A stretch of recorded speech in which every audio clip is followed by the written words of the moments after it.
Bonsoir à tous, vous êtes les bienvenus dans votre journal. Voici l'essentiel de l'actualité de ce jeudi.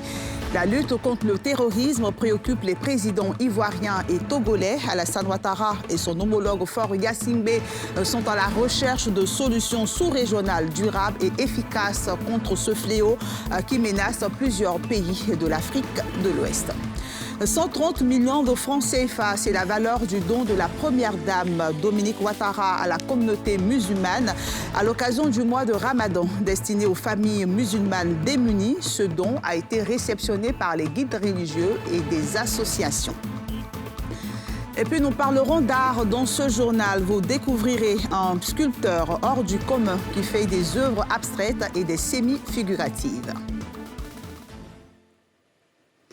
Développer des solutions sous-régionales efficaces pour lutter contre le terrorisme, c'est l'engagement pris par le président de la République Alassane Ouattara et son homologue togolais Faure Gnassingbé qui était en visite en Côte d'Ivoire. Les deux hommes veulent œuvrer au renforcement de la paix et de la sécurité dans la sous-région ouest africaine. Pour le président togolais Faure Gnassingbé, il faut sortir des sentiers battus et réagir avec beaucoup plus d'audace et de solidarité. Pierre Dipomela. Faure et Sozimna Gnassingbé, le président togolais a reçu les honneurs militaires avant d'être reçu par le président Alassane Ouattara au Petit Palais de la Présidence. Le chef d'État togolais est en visite de travail et d'amitié en terre ivoirienne. Les deux hommes ont fait le tour des questions sécuritaires et politiques de la sous-région ouest-africaine, notamment la lutte contre le terrorisme et la situation sociopolitique au Mali, en Guinée et au Burkina Faso.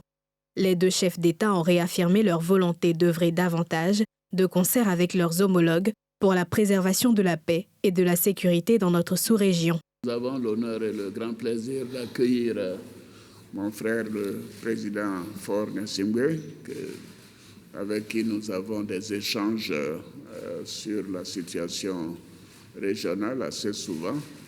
Nous avons estimé que c'était utile de le faire de visu. Et je remercie M. le Président d'avoir fait le déplacement pour nous permettre d'échanger et de nous concerter. La lutte contre le terrorisme, qui aujourd'hui ne peut plus être vue comme un problème ou du Mali ou du Burkina ou même du Niger, mais ça devient un problème sous-régional, un problème de la CEDEAO. Donc les problèmes étant sous-régionaux, je crois que les solutions aussi doivent être sous-régionales. La situation est difficile parce que ce sont des pays qui, notamment quand je prends le cas de la Guinée, du Mali, du Burkina, du Niger, ce sont des pays qui sont très proches de nous, nous sommes les mêmes. Les peuples sont beaucoup plus intégrés que les États. Nous avons consacré beaucoup de sommets à ces problèmes-là et je pense que nous devons tout faire pour éviter l'impasse d'un côté comme de l'autre et sortir peut-être des sentiers battus. La CEDEAO, communauté économique des États de l'Afrique de l'Ouest, connaît une turbulence marquée par des coups d'État militaires au Mali, au Burkina Faso et en Guinée. À cela s'ajoutent les nombreuses attaques terroristes et une hausse généralisée des prix des biens et des services, aggravée par la guerre russo-ukrainienne. C'est une tradition pour la première dame de Côte d'Ivoire, Dominique Ouattara, d'offrir des vivres aux fidèles musulmans pendant la période du jeûne. 48 heures après son soutien à la communauté chrétienne, aujourd'hui, c'est au tour de la communauté musulmane de recevoir les dons de la première dame. La valeur, 130 millions de francs CFA. Le reportage de Pierre Dipomela. 3000 sacs de riz de 25 kilos, 3000 cartons de pâtes alimentaires, 1500 cartons de sucre, 1250 cartons de bidons d'huile, 750 cartons de pâte de tomates et 400 cartons de lait. Valeur totale, 130 millions de francs CFA. Tel est l'important don fait à la communauté musulmane par la première dame Dominique Ouattara, fondatrice de Children of Africa. Un geste de solidarité en plein mois de Ramadan, mois important pour cette communauté. Ces dons seront réceptionnés par les guides religieux, les mosquées des communes du district d'Abidjan et de l'intérieur du pays, et par une soixantaine d'ONG et d'associations musulmanes. Chers guides religieux, je ne saurais clore mon propos sans solliciter vos prières pour la paix et la stabilité dans notre pays, sans lequel aucun développement n'est possible. Au nom des récipiendaires, l'imam Daoud Koné, secrétaire exécutif du COSIM, Conseil supérieur des imams, des mosquées et des affaires islamiques en Côte d'Ivoire, a remercié la donatrice. Ce geste qui est la preuve de la sincérité de votre cœur ne date pas de la dernière saison des pluies, mais plutôt de longues années, avant même que votre cher époux ne soit à la place actuelle. Je suis porteur d'un message de remerciement au nom du Cheikh Al-Aïma, imam Ousmane Diakité, président du Conseil supérieur des imams, des mosquées et des affaires islamiques. Porteur d'un message de reconnaissance et de gratitude. Cette action intervient quelques 48 heures après le geste à la communauté chrétienne qui achève vendredi son carême. Et les fidèles catholiques, justement, considèrent cette semaine comme la semaine sainte. Elle a commencé le dimanche des Rameaux et inclut le jeudi saint, donc aujourd'hui, et le vendredi saint, c'est-à-dire demain. C'est la dernière partie, le sommet du carême, selon certains religieux. Cette semaine est destinée à célébrer la passion du Christ. Quels sont les événements qui meublent cette semaine sainte? Que représente-t-elle pour les catholiques? Les explications de Nadia Ija et de Fulgence Kissiedou. Nombreux sont les chrétiens catholiques qui vivent intensément leur foi en cette semaine sainte. 8 jours émaillés de rites et célébrations importantes pour l'Église, avec en premier le dimanche des Rameaux, commémoration de l'entrée de Jésus à Jérusalem sur un ânon. Et sur son chemin, il y aura des personnes qui crieront Hosanna au fils de David. Et ces personnes-là vont brandir ce qu'on appelle les rameaux d'olivier. Mais cela a un sens très fort parce que dans la symbolique chrétienne, nous voyons que les rameaux attestaient même ce qu'on appelle la grandeur de l'événement. Le Seigneur monte à Jérusalem, non pour déstabiliser et renverser le pouvoir en place, mais il vient de manière sobre parce qu'il est le prince de la paix. Prince de la paix qui vient simplement pour nous donner cette paix-là. Et par la suite, nous avons ce qu'on appelle, dans cette même célébration, nous avons la célébration de la Passion, avec le long texte qui met en évidence la Passion et la mort de notre Seigneur Jésus-Christ. Autre célébration après les rameaux, la messe chrismale. Elle met un accent sur l'unité des chrétiens autour de l'évêque, le renouvellement des promesses sacerdotales des prêtres et la consécration du Saint-Crème, huile utilisée pour des sacrements tels que le baptême. Puis vient la messe In Cena Domini qui ouvre le Triduum pascal le jeudi saint avec la commémoration de 3 moments importants, à savoir l'institution de l'Eucharistie, l'institution des premiers prêtres et le lavement des pieds. Juste après la célébration de la messe In Cena Domini, nous allons entrer dans le grand silence du Triduum pour rejoindre au lendemain ce qu'on appelle la célébration de la Passion de notre Seigneur. Et dans ce grand silence, à la fin de l'Eucharistie, nous allons nous rendre compte que les saintes réserves vont être portées au reposoir. En fait, nous accompagnons le Christ dans sa solitude, dans sa souffrance, la passion. Et le lendemain, il aura la mort. Et par la suite, nous allons nous rendre compte que nous allons vivre au samedi saint la grande dormition, le silence. Et donc, le samedi saint, à la célébration de la veillée pascale, nous allons avoir ce qu'on appelle le feu nouveau, nous allons avoir ce qu'on appelle le siège pascal, qui vont symboliser la traversée dans la nuit de la mort. On va se rendre compte qu'on va traverser la mort avec la lumière et le Christ va ressusciter comme cela. Et la résurrection sera évidemment l'événement central du christianisme. Et c'est ce que saint Paul dit, si le Christ n'est pas mort, il n'est pas ressuscité, notre foi elle est vaine. Outre ces rites et grandes célébrations, la Semaine Sainte, dernier virage du carême chrétien, est une occasion pour les fidèles de se racheter et respecter les résolutions prises pour ces 40 jours. C'est désormais possible, rompre son jeûne dans la rue sans débourser le moindre sou. C'est le credo des bénévoles de la communauté du succès. Cette rupture collective du jeûne dans la rue ne tient pas compte de la religion. Musulmans et chrétiens peuvent y prendre part. Ce mercredi, les bénévoles de la communauté du succès se sont donné rendez-vous au carrefour Sans Fil dans la commune de Koumassi pour partager des friandises avec les populations, comme vous le verrez dans ce reportage de Saïdi Mamadou Ouedraogo et de Tanguy Konan. Pour la 6e fois depuis le mois de Ramadan, ces jeunes bénévoles préparent des friandises à distribuer aux musulmans et catholiques, coincés dans le trafic routier à l'heure de la rupture du jeûne. Regroupés en associations dénommées Communauté du Succès, ces jeunes de religions diverses mènent des actions de solidarité depuis plus de 5 ans. Cette initiative se présente comme un trait d'union entre les communautés religieuses. L'objectif de l'activité, c'est déjà prôner peut-être le social, le partage. Voilà. Parce que chez nous, on dit on prend plus du bonheur à donner qu'à recevoir. C'est-à-dire que quand vous mettez servir, vous êtes au service des gens, vous recevez en plein en fait. Vous en recevez par derrière. Et on veut inculquer aussi l'esprit du partage en tout un chacun. Il est 18h20.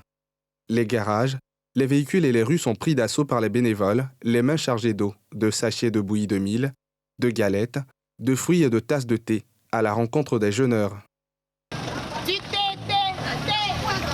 Une bienveillance qui ravit les usagers de la route. En tout cas, c'est une bonne décision. C'est ce que Dieu a voulu dire que vous fassiez. Hein. Donc, il peut que tu peux continuer tout ça, c'est encore bon. C'est encore une mesure pour vous-même aussi. Voilà, donc moi, c'est le mot que je vous dis ça. Donc, si cela peut continuer toujours, en tout cas, ça nous fait plaisir. Nous qui n'avons pas le temps de rompre le jeûne à la maison, donc c'est intéressant comme ça, bon, dans la rue, pour qu'il y a des gens, des volontaires qui sont là pour nous donner un peu de thé à pouvoir rompre le jeûne. Vraiment, c'est bon, c'est encourageant.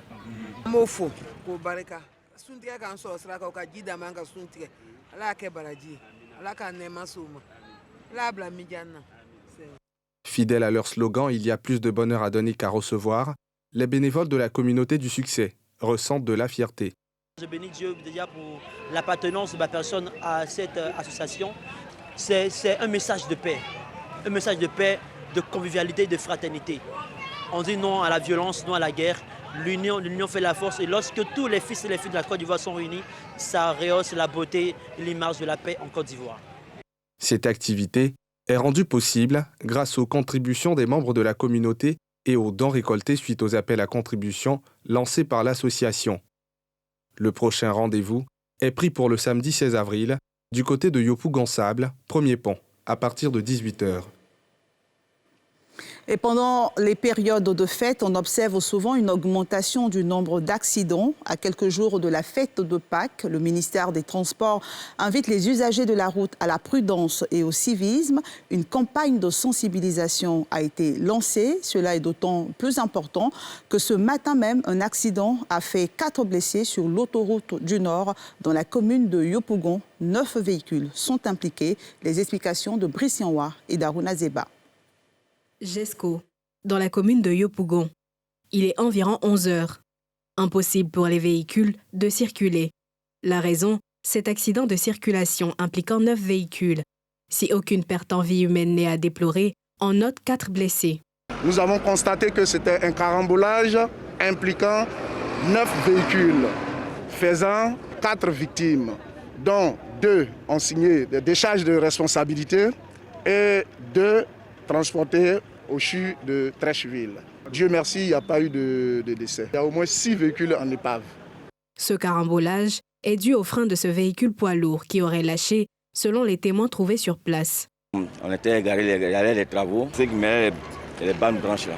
Au moins qu'on attendait pour que ça va dégager, on va partir. Et puis le gros camion qui était en haut, il nous a tous balayé, cogné pour descendre. Donc il y avait problème les freins. C'est pour ça qu'il nous a cogné. En cette période de la fête de Pâques, le flux de véhicules vers les villes de l'intérieur est dense. Pour freiner ces accidents, une centaine d'agents du ministère des Transports sont sur les voies et gares routières pour sensibiliser les usagers au respect des règles de conduite. La route nous parle, il y a des indications qui sont sur la route, les bandes blanches, les limitations de vitesse. Il faudrait que chaque usager respecte ce qui est dit sur la route afin qu'il puisse partir et revenir à bon port pour que la fête se passe dans de bonnes conditions. Il faut dire aux gens, il faut limiter la vitesse, pas de dépassement dangereux. Il faut éviter l'alcool au volant, le téléphone au volant, les stupéfiants au volant. Parce que cette campagne de sensibilisation, qui se tient sur l'ensemble du territoire national, selon Vincent Koulibaly, se poursuivra jusqu'au mardi 19 avril prochain. Soro Kafana appartient à la nouvelle génération de sculpteurs ivoiriens. Alors que tout le prédestiné à devenir forgeron, il est plutôt devenu un sculpteur hors du commun. Son instrument de travail, la tronçonneuse, il a choisi de tailler directement ses œuvres dans le bois avec sa tronçonneuse. Il fait des œuvres abstraites et des semi-figuratives. Saïdi Mamadou Ouedraogo et Mathurin Badé nous invitent à découvrir cet artiste exceptionnel.